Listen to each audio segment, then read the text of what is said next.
कैसे हो दोस्तों। शेयर बाजार एजुकेशनल पर्पस के लिए हमने आज जिस कंपनी का सिलेक्शन किया उसका नाम है Nippon life India asset management limited. BSc code number है 540767, एनएससी सिंबल है नाम इंडिया।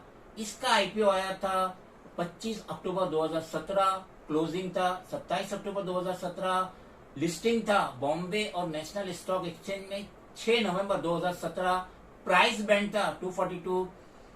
ये जो कंपनी है ये एसेट मैनेजमेंट का काम करती है, जो कि बहुत ही कम लिस्टिंग कंपनी है Bombay as well as National Stock Exchange Limited में। इसका जो ग्रुप है बॉम्बे स्टॉक एक्सचेंज में एक ग्रुप है। इसका जो इंडेक्स है S&P BSE 200 में इसका शुमार होता है। इंडस्ट्री जो है एसेट मैनेजमेंट कंपनी है। इसका जो इक्विटी है 61 करोड़ 65 लाख है। इसका मार्केट कैपिटल है 22,600। इसका 52 वीक्स हाई है 386, लो है 250, करंट मार्केट प्राइस है 366। इसका ईपीएस है 10.5 रुपया। इसका पी है 35 रुपया। और सबसे बढ़ के जापान की जो बहुत बड़ी और जो बहुत ही मशहूर कंपनी है निप्पॉन लाइफ इंश्योरेंस कंपनी, वो इसमें 74% होल्डिंग रखती है। इसका circuit limit upper and lower 10% है और इसका जो मार्केट कैपिटल है वो 22,600 करोड़ रुपया है। अब हम इसमें जो पब्लिक होल्डिंग जो है वो हम बताएंगे। जरा गौर से देखिए कि कितनी बड़ी बड़ी म्यूचुअल फंड और कितनी बड़ी बड़ी बैंक और कितनी बड़ी बड़ी इंश्योरेंस कंपनी ने इसका होल्डिंग लेके रखे, जिनमें से चंद नाम है HDFC mid cap opportunity fund, इनके पास 97 लाख से ज्यादा होल्डिंग है। बैरन इमर्जिंग मार्केटिंग फंड, इनके पास 1 करोड़ 14 लाख शेयर्स का होल्डिंग है। Life insurance corporation of India 1 crore 59 lakh. Qualified institutional buyers 80,600। IndusInd bank 2 crore के ऊपर होल्डिंग लेके रखी है। HUF Hindu undivided fund family 19,50,000 से ज्यादा होल्डिंग है। फॉरेन बॉडीज 65,41,000 से ज्यादा होल्डिंग है। Valiant Mauritius partners FDI limited 65,41,000 holding है। तो अभी हम देख सकते हैं कि इस कंपनी में कितने बड़े बड़े म्यूचुअल फंड, बैंक और इंश्योरेंस कंपनी ने होल्डिंग लेके रखे हैं। तो ये तो जो रहते हैं इनकी बहुत बड़ा एक ग्रुप होता है, एक टीम होती है जो स्टॉक की बराबर इन्वेस्टिगेशन करती है, सर्च करती है, रिसर्च करती है। तो इस तरीके से Nippon life India asset management limited ये एक बेहतरीन कंपनी है और इसमें लॉन्ग टर्म के लिए जरूर इन्वेस्ट करना चाहिए। जैसा कि देखा गया है अक्सर सिटीजन शेयर बाजार से दूर भागते हैं। वो समझते हैं ये एक बला है और इसमें जाएंगे तो बस हाथ ही जलने वाला है। लेकिन मैं अपने हर वीडियो में जो एजुकेशनल पर्पस के लिए हम बनाते हैं, मैंने हर वीडियो में कहा कि सिर्फ दौलत 2 ही तरीके से बन सकती है। एक है इक्विटी जिसे शेयर बाजार कहते हैं, दूसरा है रियलिटी जो प्रॉपर्टीज खरीदते हैं। अब कोरोना ने तो सबकी कमर तोड़ चुकी है, इतना पैसा ही नहीं बचा कि हम रियलिटी में इन्वेस्ट करें। तो अब भी हमारे पास इक्विटी है ना, आप इक्विटी में एक शेयर भी खरीद सकते हैं। दिन में खरीदो, हफ्ते में खरीदो, महीने में खरीदो, SIP के तहत भी खरीद सकते हैं। जो भी आपका ब्रोकर है उसमें अगर आप लिंक कर देते हैं कि मुझे SIP के तहत ये दिन इतनी क्वांटिटी खरीदना है, वो शेयर वो खरीद लेंगे। बस आपके अकाउंट में पैसा रहना चाहिए, वो पैसा ऑटोमेटिकली डेबिट हो जाएगा और वो शेयर्स खरीद लेंगे। तो हम ये कहना चाहते हैं कि जिंदगी में तो कोई भी काम पहली बार करो तो डर लगता है।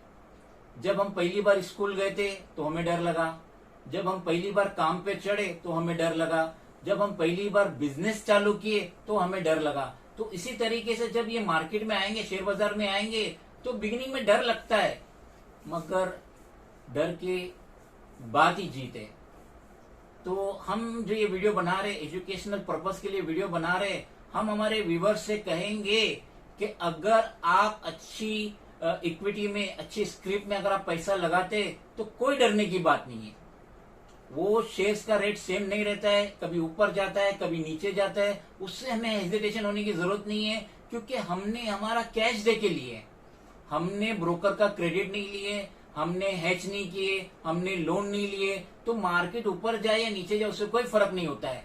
एक टाइम था कि मार्केट सेंसेक्स जो है 4,000 था, 5,000 था, 50,000 पहुंच गया, 40,000 पहुंच गया, कोई गुमान नहीं कर सकता था। और एक दफा मैंने, शायद मिड डे पेपर था, उसमें मैंने एक एक्सपर्ट्स का व्यू देखा था जो टाटा म्यूचुअल फंड में काम करते थे, और उसमें ये लिखा हुआ था कि एक दौर आएगा कि हम सेंसेक्स को 1 लाख तक पहुंचते हुए देखेंगे।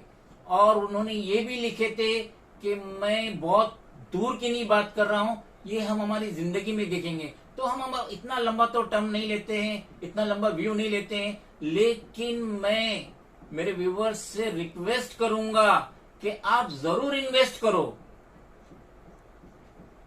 Nippon life India asset management limited ऐसी कंपनी में जरूर इन्वेस्ट करो, क्योंकि इसके जो कंपनी है, इसके जो लेवल की जो कंपनी है, जैसे HDFC एसेट मैनेजमेंट है, उसका शेयर देखिए 2300-2500 रुपया, ठीक है, उसका मार्केट कैपिटल भी ज्यादा है, मगर ये भी कौन सी कंपनी है? इसका प्रोमोटर तो देखिए 74% होल्डिंग लेके रखा है, जिसमें से एक भी शेयर्स प्लेज नहीं है, लॉक नहीं है।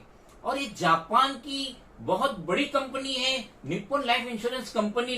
तो ये कंपनी ने जब इसमें इन्वेस्ट करी है, और इतने म्यूचुअल फंड वाले ने इसमें इन्वेस्ट करे, बैंक है, इंश्योरेंस है, म्यूचुअल फंड है, तो वो तो पूरा रिसर्च करके इन्वेस्ट करते हैं। तो मेरी ये राय रहेगी मेरे व्यूअर्स से, आप अपने कंसल्टेंट से बात कीजिए, खुद की स्टडी कीजिए, और यकीनन Nippon life India asset management limited में इन्वेस्ट कीजिए। लॉन्ग टर्म के लिए बहुत ही अच्छा शेयर है, और आगे चल के जब भी आपको पैसे की जरूरत पड़ेगी आप इसे बेच सकते हैं। अगर हम पहले था कि 1 साल के बाद बेचेंगे तो कोई टैक्स नहीं लगता था, अब ये मोदी सरकार ने कुछ 2 साल या 3 साल का लॉकिंग पीरियड दी है। अलबत्ता उसके पहले भी हम बेच सकते हैं, कभी भी बेच सकते हैं। अगर हमें प्रॉफिट हो रहा है तो उस पर थोड़ा प्रॉफिट गेन टैक्स लगता है, उससे डरने की बात नहीं है, मगर अच्छे स्टॉक में इन्वेस्ट कीजिए for your bright future, for the future of your children, for their education, for their marriages. और मैं फिर दोहराना चाहता हूं, पैसा सिर्फ 2 ही में बनेगा, एक है इक्विटी, दूसरा है रियलिटी। रियलिटी हमारी पहुंच के बाहर है, मगर इक्विटी हमारी पहुंच के अंदर है।